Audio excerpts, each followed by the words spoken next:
સુરતમાં ફરી ખેલાયો ખૂની ખેલ। રૂપિયાની લેતી દેતીમાં મિત્રએ જ મિત્રની જાહેરમાં છરીના ઘા ઝીકી હત્યા કરતા ચકચાર મચી જવા પામી હતી। ઘટનાને પગલે રાંદેર પોલીસ દોડતી થઈ ગઈ હતી। ડાયમંડ નગરી સુરતમાં ફરી હત્યાનો બનાવ સામે આવ્યો છે। સુરત શહેરના રાંદેર વિસ્તારમાં હત્યાનો બનાવ બનતા અરેરાટી મચી ગઈ છે। મકાઈ પુલ પાસે 21 વર્ષીય મુનાફ શેખ શકીલની જાહેરમાં હત્યા કરવામાં આવતા ચકચાર મચી જવા પામી છે।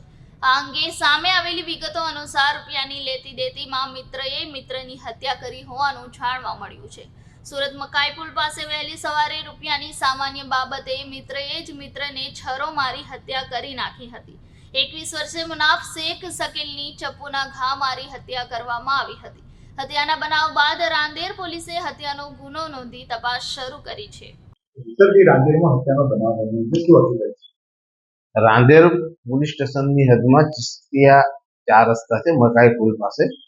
ત્યાં સવારના સમયે કંઈક પૈસાની લેતી દેતી બાબતમાં ઝઘડો થયેલ છે ને એની અંદર ખૂનનું બનાવ બનવા પામેલ છે, જેને અંદર ફરિયાદી નજીરભાઈ છે, એમના નાના ભાઈ મુન્ના ઉર્ફે માનસિક નાઓ તથા આ કામના આરોપી જે છે એ ફારૂક મોહમ્મદ અસલમ ઉર્ફે કંડર ફારૂક પટેલ નાઓ વચ્ચે પૈસાની લેતી દેતી બાબતમાં સામાન્ય ઝઘડો થયેલ અને ઝઘડામાં આ કામના આરોપી ઉશ્કેરાઈ ગયેલ અને એને પાસેના ચપ્પુના જેવું હથિયાર હતું એ ચપ્પુનાથી એના સાતડના ભાગે ઘા મારી દીધેલ, જેથી વધારે પડતું બ્લીડિંગ થઈ ગયેલ અને પછી તાત્કાલિક 108ને બોલાવીને સિવિલ હોસ્પિટલમાં લઈ ગયેલ તો ત્યાં સિવિલના ડૉક્ટર શ્રીએ એને મરણ જાહેર કરેલ છે અને હાલમાં આ કામના આરોપી વિરુદ્ધમાં ખૂનનો ગુનો દાખલ કરવામાં આવેલ છે। આરોપી અત્યારે ત્યાંથી પોતા નાસી ગયેલ છે અને તપાસ ચાલે છે।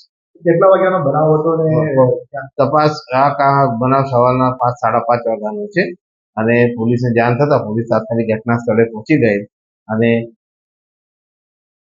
આગળની તપાસ ચાલુ છે। મરણ જનાર અત્યારે એની તપાસ ચાલુ છે, એટલે અગાઉ બી કંઈક ગુના પકડા છે કે એની ખ્યાલ નથી તપાસ